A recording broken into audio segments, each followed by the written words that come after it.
This is A Different Perspective with Kevin Randle. A retired U.S. Lieutenant Colonel, Kevin Randle has been studying UFOs for nearly 50 years.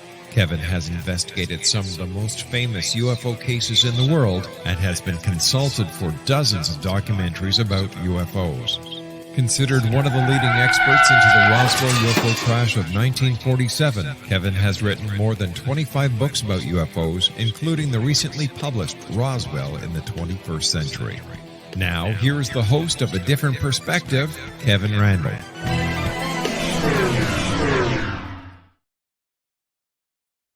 And good day, I suppose I should say, rather than good afternoon.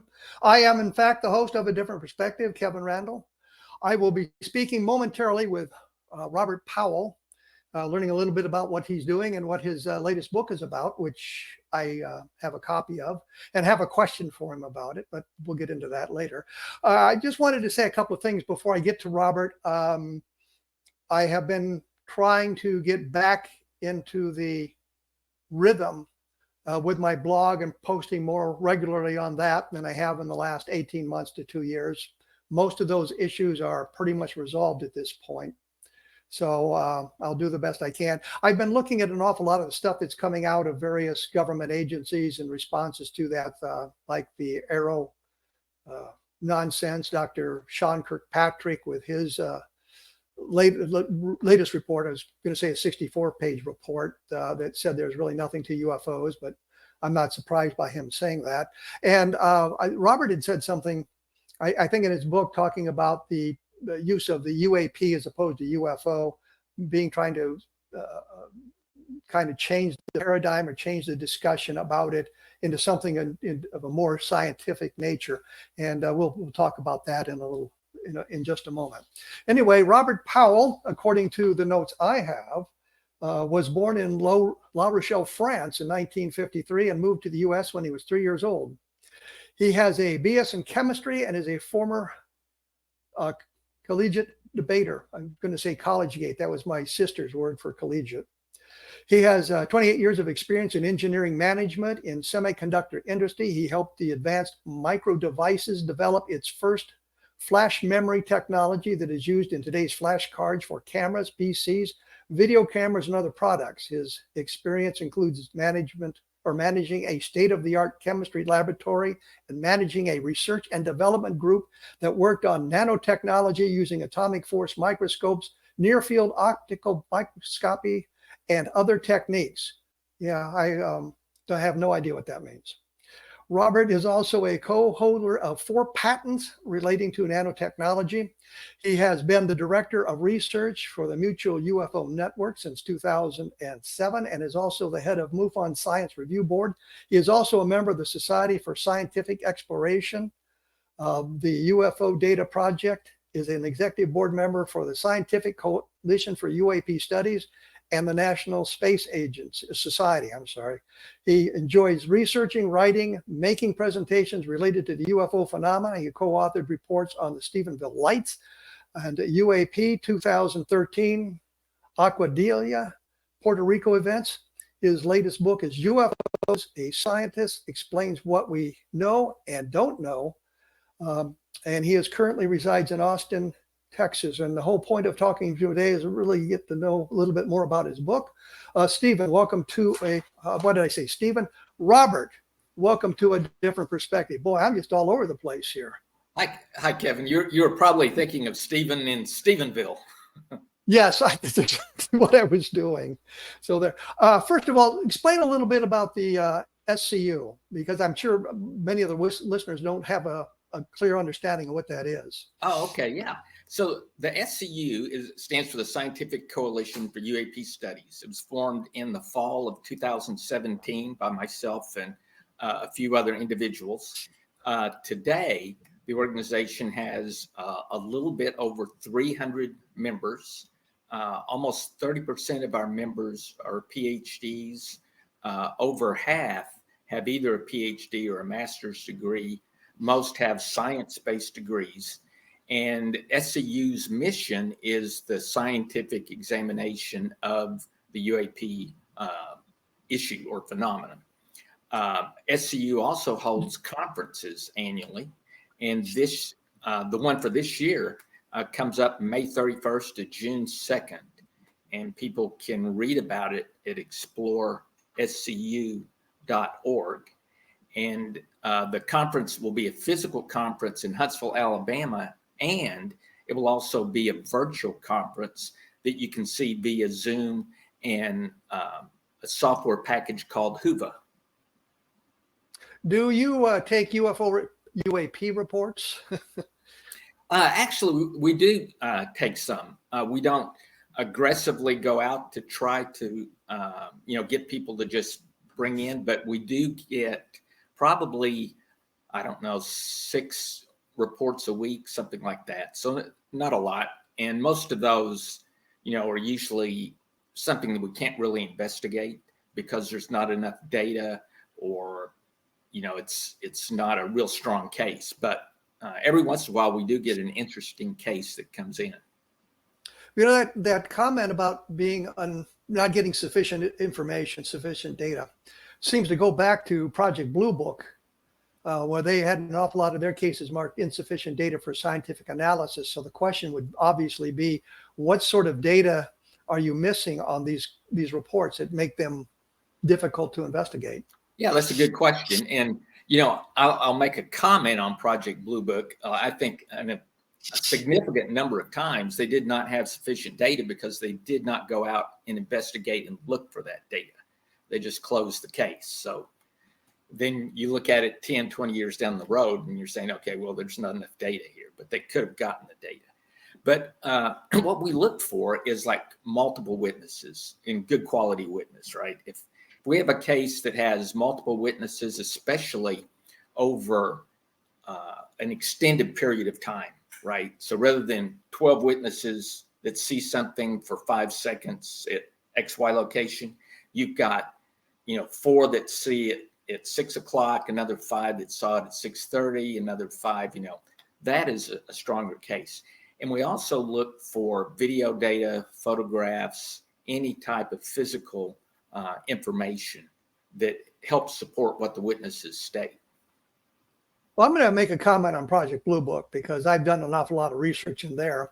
And I believe that the insufficient data for scientific analysis was a category where they could dump stuff so that it didn't end up in the horrible unidentified category.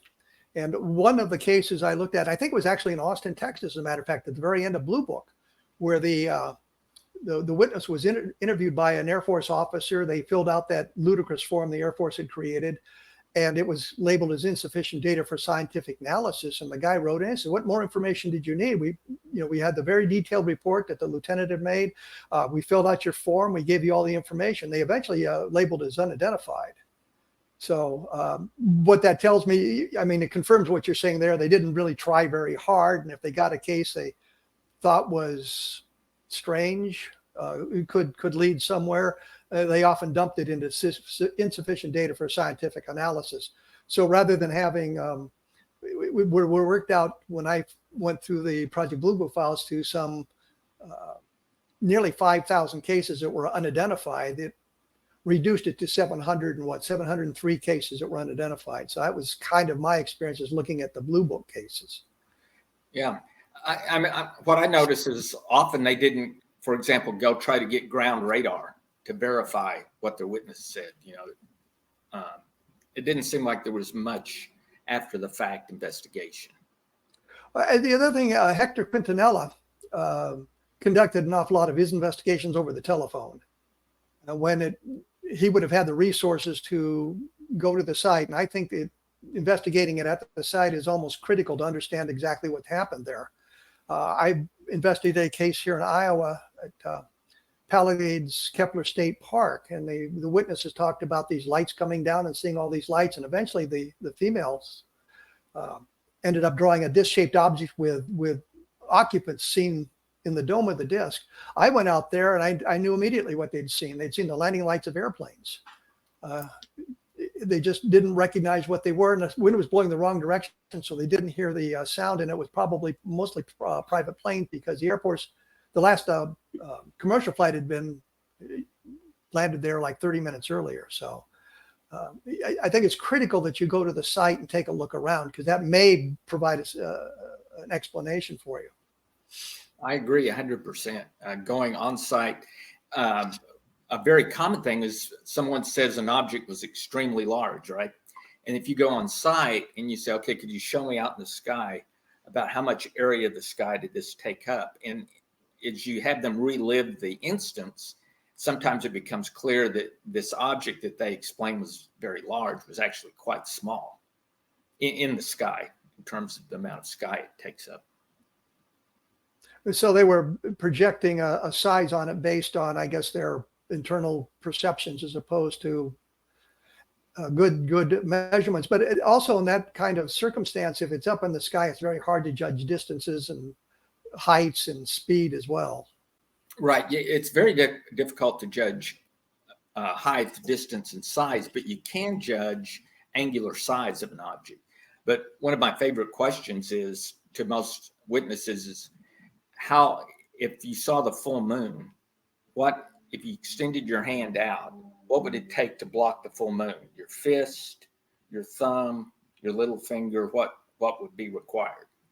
And most people think it's your fist or your thumb, but actually your little fingernail if your arm is extended out, will block the full moon. Yeah, I've run into an awful lot of that sort of thing too. I try not to look at sightings that are less than a minute. I don't think you can get a good look at an object or get a good feel for what you're seeing if you've seen it for a matter of seconds. So I think, as you mentioned earlier, the timing is kind of important and that sort of thing. I'm going to take a break here because I'm coming up on the break time. And when we come back, we'll talk about your book and what influenced you to write that book.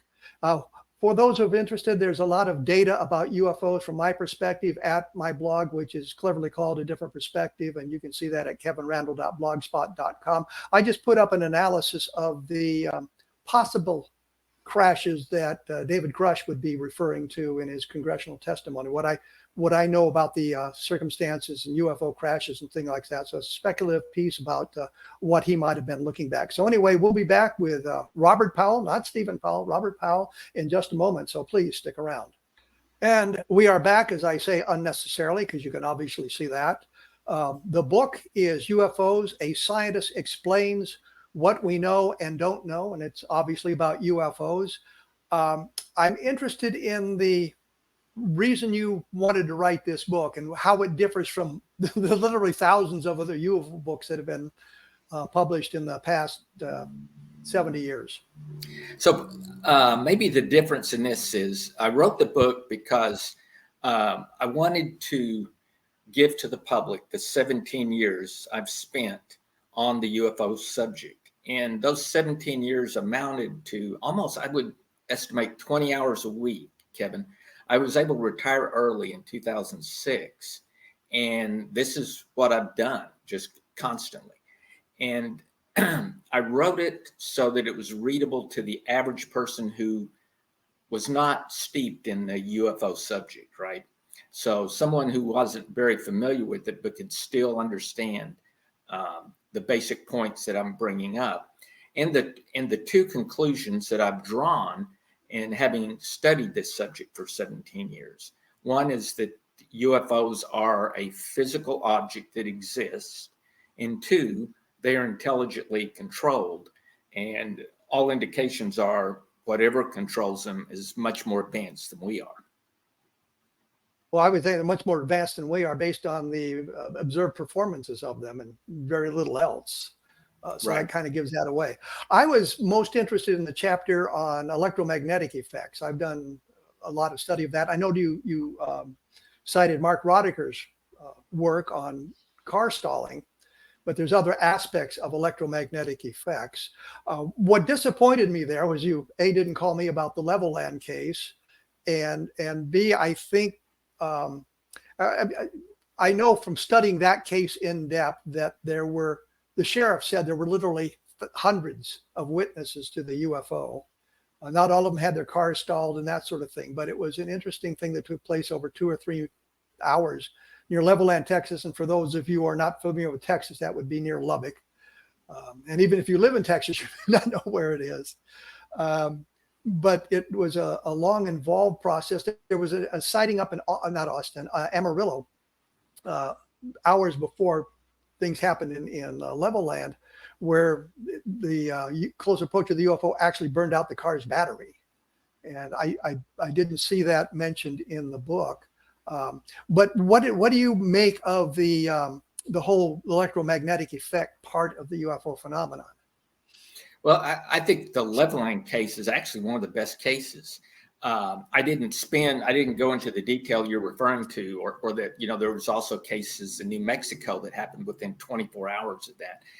There was just a huge number of cases, because I wrote the book more for the average American who would want to know that Leveline occurred, but probably not the detail that I could have gone into, because you could write probably 100 pages just on Leveland if you really wanted to get into that case. But yes, I did a whole book on it, so yeah. I'm aware of that. I would recommend anyone who really likes the Leveland case to read your book on it, and that's true of a lot of the cases I touched on. There's a lot more information than what I put in the book. Well, I had noticed that there were just snippets of information, gave you kind of the basics, and I guess you sort of expected if the reader was interested, they would search out additional information on their own. Right. Yeah, that's exactly correct.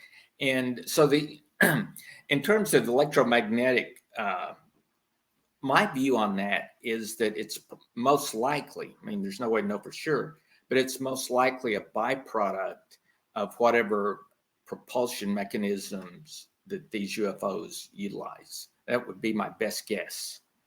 Well, I kind of came to that conclusion as well, but the electromagnetic effects is a very small subset of the whole overall UFO phenomena, which would suggest that there are other means of propulsion, and not all the UFOs exhibited these electromagnetic effects. That's correct. They don't all. For example, triangles. I'm not aware of very many cases at all where a triangle has created an electromagnetic effect. Have you heard of any?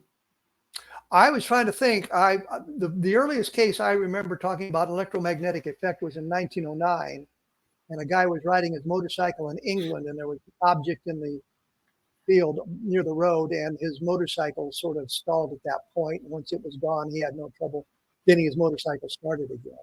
But that's the earliest one I know of. And of course, there was the French wave from 1954 when they had an awful lot of electromagnetic effects. I guess I should say France and South America. Yeah. But that also involved the paralysis of some of the witnesses, that the object flashed a beam or did something, and the witness was paralyzed for a period of time. Well, this is not related to the book, but a study that we completed within the last year. We took 301 of what we considered the best cases based on some particular definitions. And of course, the disc is the most common, which you would have known that without doing this study we did. And the triangle was the second most common. But what was unique that we found is that of the triangle cases that we looked at, none of those ever exhibited an EMI effect, which the discs are the ones that most commonly do that. Well, and egg-shaped objects, I think, as well, are right. kind of responsible for that. But the thing that intrigues me is this is the craft interacting with the environment, and there would be ways to investigate that after the fact.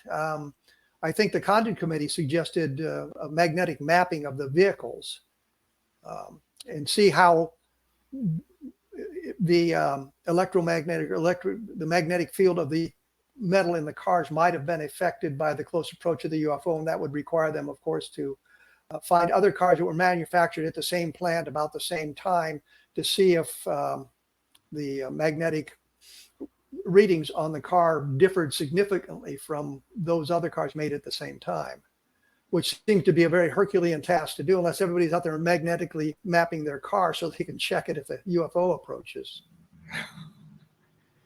There was actually a case about 15 years ago in New York that was attempted, but it didn't happen, unfortunately. The other thing that I've heard about, the other electromagnetic effect, and it's like 4 cases I know of where the car changed colors, the paint changed colors after the close approach of the UFO. And in one case, the guy drove home after the sighting, and his wife wanted to know if he'd bought a new car because it was a different color. Did you find or read about any of those, or that probably wouldn't have made your list of the 300 cases? Yeah, I'm not aware of those, but I would think if something like that happened, it would almost seem like there was some heat involved to do something like that. Well, I was going to say they're probably older cars, so the paint didn't have any magnetic properties of their own that would cause it to change. So, and there's like 4 cases that I'm aware of, so it's not that big a deal. You talked to pilots. Were they? Well, I guess the criteria. What it was the question I should have been asking, and I didn't write it down. But the question I should have been asking. You said there were 300 cases that you picked out that you found significant. What were the criterion for deciding on those cases? So that's a good question. So the criteria we looked at, one was that we had either multiple witnesses or a very good single witness, right, such as a military pilot or a policeman. The second criteria was that the object was within a close enough distance that its size, as you looked at it, was at least about a third of the size of the full moon. And we use that because that allows you to pick up detail of an object. So the object had to be close enough that you could get detail. That was the second criteria. Third criteria was it either had to occur during the day, or if it was at night, there had to be some illumination, whether it's self-illumination or illumination from street lights, etc.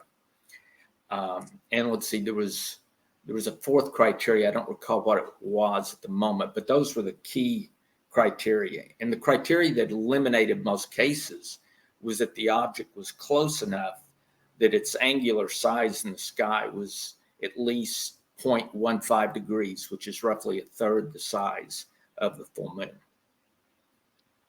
I was in looking at the cases, and I'm going to go back to Levelland for just a moment, because what I noticed about that case that isn't obvious to people is Sheriff, and I hate his name, Sheriff Clem of Hockley County, Weir Clem, what a name, reported on the day after the sightings, which I think was a Sunday, that he had gotten close enough to the object to see a shape. We called it a football shape or an oval-shaped object. Right. The Air Force investigated on the following Tuesday. They sent a mid-level NCO who spent almost an entire 7 hours investigating the case. Weir's Clem's statement to the Air Force chain that he just saw a streak of red for about 2 seconds in the distance. And then later on, Don Berliner, and I'm sure you know who Don Berliner is, interviewed the sheriff in 1975, and he was back to the oval-shaped object. And what I discovered is another Don Berlinson, was investigating the case. He found the mechanic for the sheriff's department from that time, and he interviewed him and said the next day, which would have been the Sunday, the sheriff brought his car in to have it checked out, which means his car stalled, and it was wanting to find out if there was a mechanical reason for doing that. But interestingly, behind him was a car with state police in it, and behind that car was a car with Air Force officers in it. So there were Air Force officers close enough to have their car stalled. I have not been able to find the Air Force officers, unfortunately. But I thought you might find that a little bit interesting. Well, yeah, no, that was definitely interesting. And Levelland is one of the 301 cases we identified. That was one of the ones. Well, I was going to say, I kind of met, they saw the object close enough. It was in sight for long enough. It approached the ground. There's evidence that there was landing traces found. So, I mean, it's a very good case. Oh, yes, literally dozens of them. Yeah. So I found that very interesting as well. I know I've diverted the conversation from your book to my fascination with Levelland, which is probably not fair to you. When we come back in just a moment, we'll dig into some of the other aspects of the book, things that you found. I know you talk about the vast distances and relativistic speeds and getting to other solar systems and that sort of thing, which I found fascinating only because it sort of fits into the realm of science fiction, where we are today, at least, and that sort of thing. And other aspects that you might find important in the book that I kind of missed out on, and give a good reading of that book. Once again, the website for me is kevinrandle.blogspot.com. If there's a sighting that you're interested in, there's a search engine there. It tells you if I've done anything on that particular sighting, and it'll link right to it, so you don't have to search around for it. There's like 1,400 articles posted there at this time, so it's I think of it as a good resource anyway. We will be back right after this, so please stick around. I'm here with Robert Powell. His book is A Scientist Explains What We Know and Don't Know. It's about UFOs, and that's where we start. I noticed you started the beginning of the modern UFO era. Most people in the UFO community started on June 24th, 1947, when Kenneth Arnold made his sighting, or it was reported. You begin it back in World War II. Tell me a little bit about that. So, yeah, the way I look at it, Kevin, is I took all the data from Project Blue Book, MUFON, NICAP, all the basic sources, and I pulled sources from the early 20th century, and then I plotted, number of reports on the y-axis versus the year, right? And so basically, you see noise until you get to the year 1942, which is when what's called the Foo Fighters were first reported, and that's when I see the first significant uptick. So, to me, the modern phenomenon began in 1942 during the Second World War.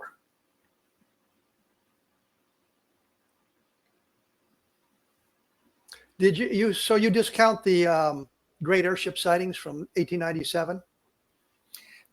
That's the one exception, right? Is those the blimps from the 1890s, and so that one is not clear to me whether or not those are what I consider true UFOs or not. So if you go clear back into the 1800s, right, you see that one blimp during those few years, and then it basically is noise going all the way across until you get to 1942. So if those were true UFOs, then for approximately 45 years, there was nothing to speak of. So you start with the Foo Fighters, and those were objects seen by Allied, all the airmen during World War II. There were sightings on the ground. Most of them were, I guess, glowing balls of fire or orbs or things like that, but a few of them were disc-shaped objects. Right. Did you look at those reports carefully and separate the blobs of fire from the discs and that, like that? Right. There were reports of disc-shaped objects. So the Foo Fighters weren't just blobs of plasma that occurred. But for the purposes, and I'm sure you looked at Keith Chester's book. Yeah, that's one of my favorite books. Go ahead. Keith Chester's book is I consider one of the best books on the Foo Fighters. It's a good read for anyone. Then we move to 1947, that era. There were sightings going on prior to Kenneth Arnold that didn't get a lot of publicity until after his sighting. Were you able to distinguish anything there that was very exciting that might have triggered it had they got the press interested in it? There was, one or two or three sightings in the continental U.S. before Kenneth Arnold, but they weren't reported till after the Kenneth Arnold sighting. So it's always hard to say, okay, was that a reaction to his sighting, or did they truly are unique sightings that happened before Kenneth Arnold? But I think Kenneth Arnold is probably the beginning of sightings in the continental United States. But the Foo Fighters are the beginning of the sightings if you look at the whole world. And many people don't realize that, you and I do, but amazingly, not everyone realizes that UFOs are not unique to the United States. Well, there were the ghost rockets from Sweden, of course, in 1946, and some of the other sightings in other parts of the world, especially Northern Europe. and there were sightings going on in South America at the same time. So I find that all very interesting as well.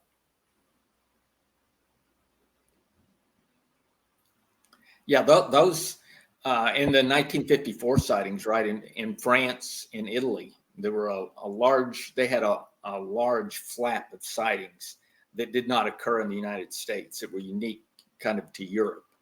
And, that always makes you wonder why the flap in Europe, that was unique. But that's probably one of the most interesting sightings during the European eras.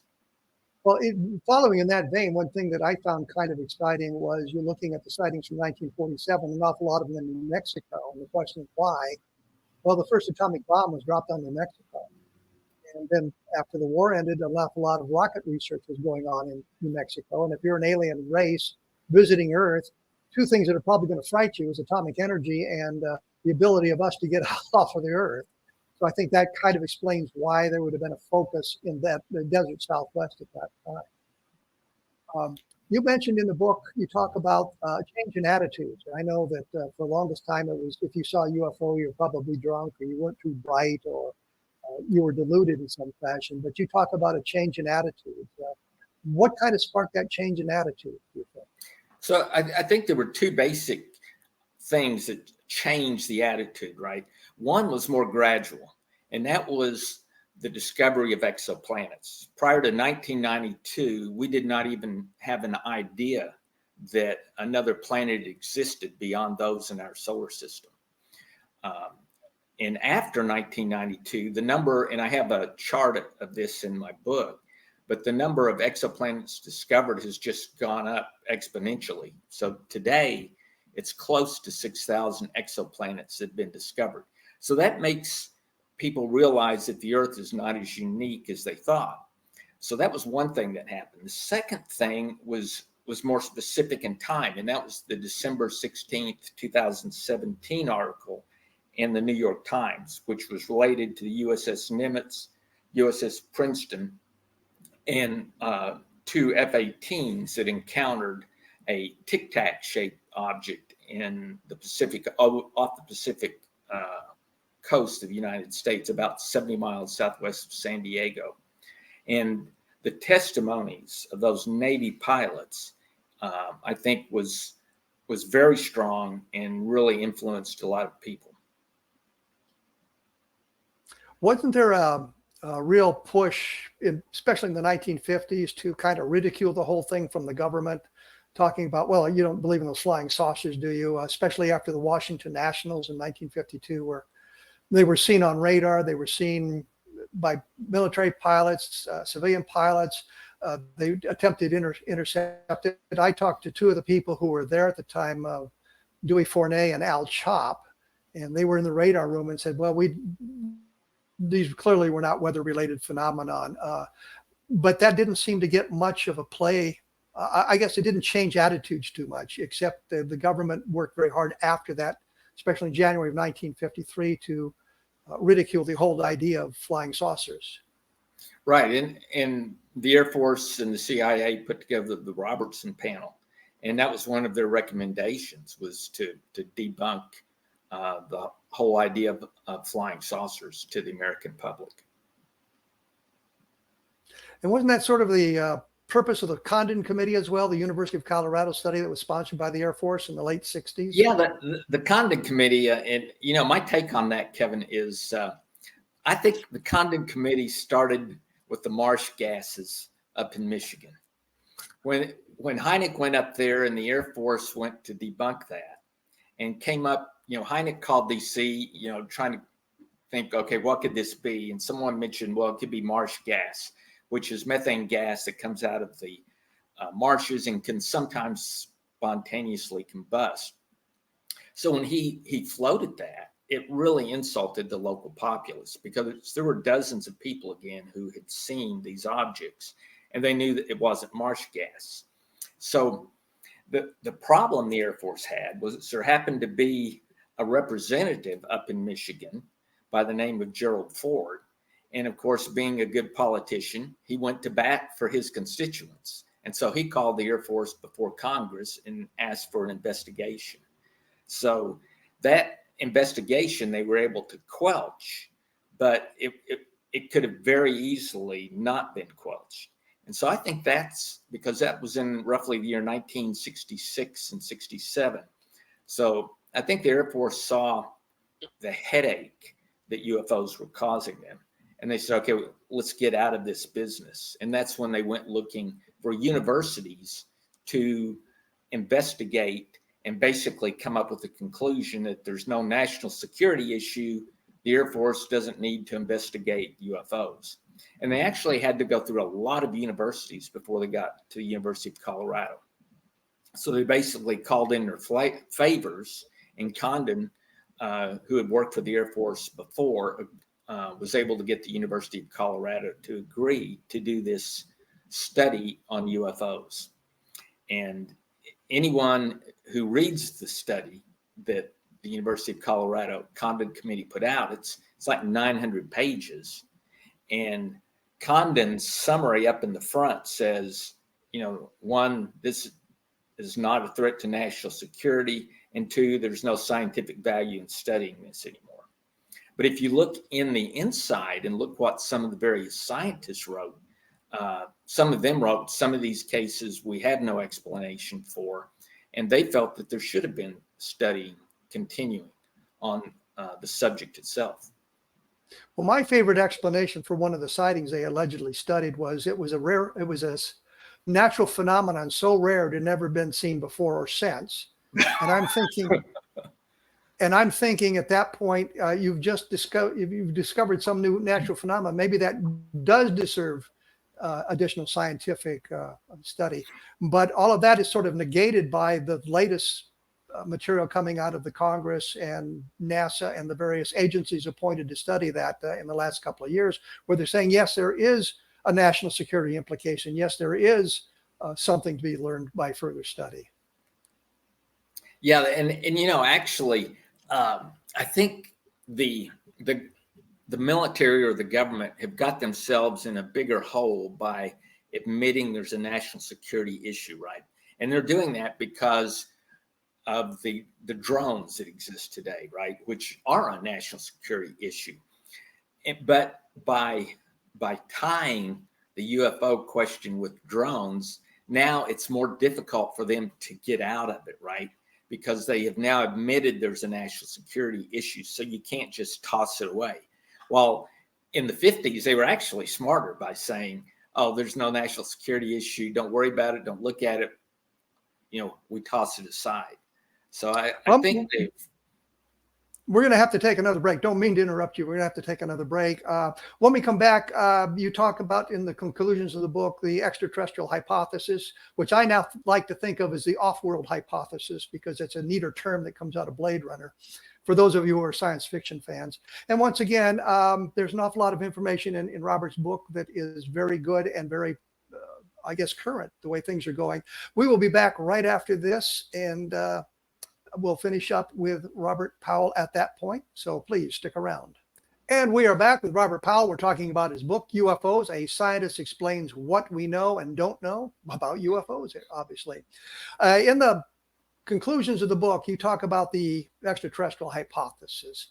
Are you a fan of that? Or do you think there's maybe many more terrestrial explanations that will eliminate the visitation aspect?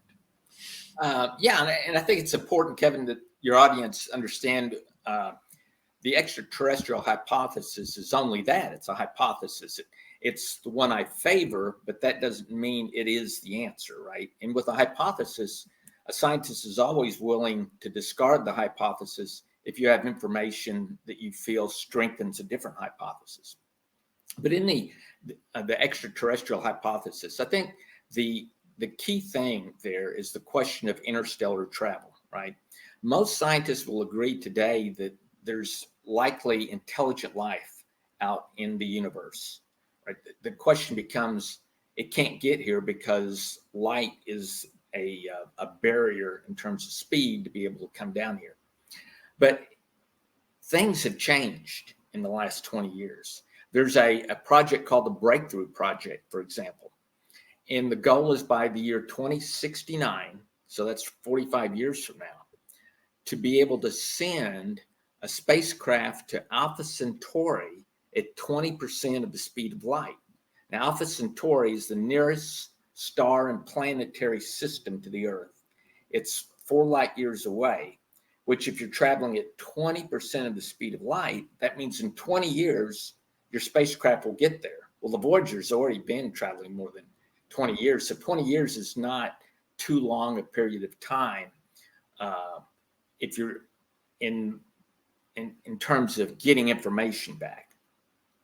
And the way this works is the spacecraft is actually a tiny computer chip. So there's almost no mass, and that's the key. There's very little mass to the spacecraft, and they connect it to solar sails. And then they hit the solar sails with these powerful lasers, right? And the laser beams, of course, are moving at the speed of light. And the more you can minimize the mass, the more you can impart that speed to the object that's connected to the sail. So all the estimates are that they could send a very small craft to Alpha Centauri in basically 20 years. So that's us today, or us in the near future. A civilization several hundred years more advanced than us could probably send something close to the speed of light to our solar system. Well, I'm thinking of one of the problems is you're talking about a small craft as opposed to something that would carry living beings. Right. And do you favor the idea that this civilization has been able to send craft with living beings to the Earth to, I guess, study what we're doing here? Well, I don't know if they're living beings or if they're, robotic systems, that I don't know. But the craft appear to be in size, on average, around 30 to 50 feet in size. So that's much larger than anything we could send out into interstellar space. But a civilization much more advanced than us may have figured out how to do that. And the thing is, as you approach the speed of light, time slows down for the occupants of the craft as compared to our time.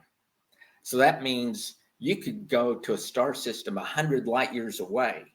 And while for you and I, it's going to take light 100 years to get to that star system, if we were traveling in a craft and you and I were inside that craft moving at 99% of the speed of light, the amount of time that passed might only be a few weeks or a few days, depending on how close you are to the speed of light, because at the speed of light, time stops. And as you move away from it, time slowly begins to speed up again. Well, the only problem I see with that, which is the basis of a number of good science fiction stories, is they've launched a probe going close to the speed of light to some star system. And when they return, civilization is completely different because literally hundreds of years have gone by and these guys have been gone 4 or 5 weeks or maybe 4 or 5 months. So they do have to integrate back into the society. There was another great story where they had launched probes that would take moving not quite at the speed of light, much slower than the speed of light. But when they arrive at their destination, the humans are already there because they've now cracked the system and they can get across space a lot faster, which is kind of interesting. Yeah, there's another, Kevin Knuth came up with an interesting story on that also, which is kind of a science fiction, which is imagine a nomadic civilization, right? And they don't even live anymore on their world. And so what they do is they traverse the entire galaxy and they say, okay, in 6 months, we'll meet you over at this point, right? So meanwhile, they just travel all over the place, right? And time is slowed for them. But 6 months of their time later, they all meet together at different points and communicate, talk, then go off onto their next journey. Well, you also talked about us sending a very small probe to Alpha Centauri. I'm sure you've talked to Avi Loeb about some of this. I haven't talked to Avi personally, but I think Avi is on that project. It's called the Breakthrough Project, and NASA's even signed up to be part of it. Well, he's got the Galileo project, which I Right. guess involves searching for other objects. He suggested there was a object that passed through the solar system several years ago that had been traveling for literally hundreds of thousands of years, and kind of postulating the civilization was sending these things out, saying, "Here we are," but there was no biological or um, entities aboard the craft, and I just thought that was kind of an interesting proposition. Yeah, I don't, whether or not Avi's right about that or not, I don't know. Um, but I mean, it's possible, right? But my understanding of what he's proposing is it's not necessarily a craft that had a purpose, right? It could have been interstellar garbage that was just moving from one across, interstellar space and went through ours. I mean, what he knows for certain is that the object did not come from our solar system. It came from outside our solar system. Which is unique by itself. Right. It's the only time we know of an object that came from outside the solar system and traversed it, whether it was natural or some kind of an artificial craft. I did want to say one thing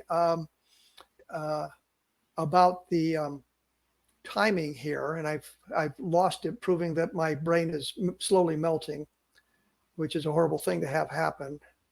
Oh yes. The probe that we have sent out that has now left the solar system so many long years ago is traveling nowhere near the speed of light. So I want people to understand this is not part of the idea. It's going at 20% of the speed of light and get there in 20 years. It's maybe 80,000 years before it gets anywhere.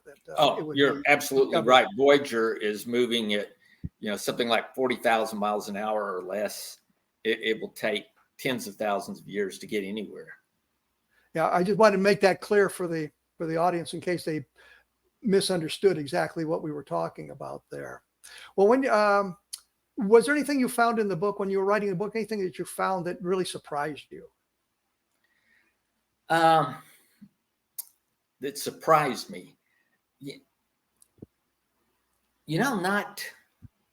Not really, because I'm writing about what my experience and what I've learned from. I've probably interviewed hundreds of people in person, and I've read like yourself, I've read thousands of UFO reports. So I really was trying to convey to the individual who has not studied the UFO subject why it's important, and some basic information that will allow them to perhaps get curious enough to study more about the subject. Well, I know in my research, I sometimes stumble on nuggets, and one of those would be, again, going back to Levelland, that there were Air Force officers following the sheriff when he went out and saw the object. That I'd never seen that reported before. Oh, yeah. Okay, Kevin. Yeah, there's a nugget I was aware of that I put in the book, and that is that you're familiar, right, with the gimbal and the go fast videos. Yes. So I talked to a military officer and he convinced me there are 3 other videos besides those 2 that exist. And in one of those videos, there is an object on video approaching the F-18, like a collision is about to happen. And then the guy in the F-18 happens to lock his dummy missile to his radar. And it's as if the object detected that. And of course, maybe it doesn't know if it's a dummy missile. And the object immediately just makes a right hand turn and just zips off the screen.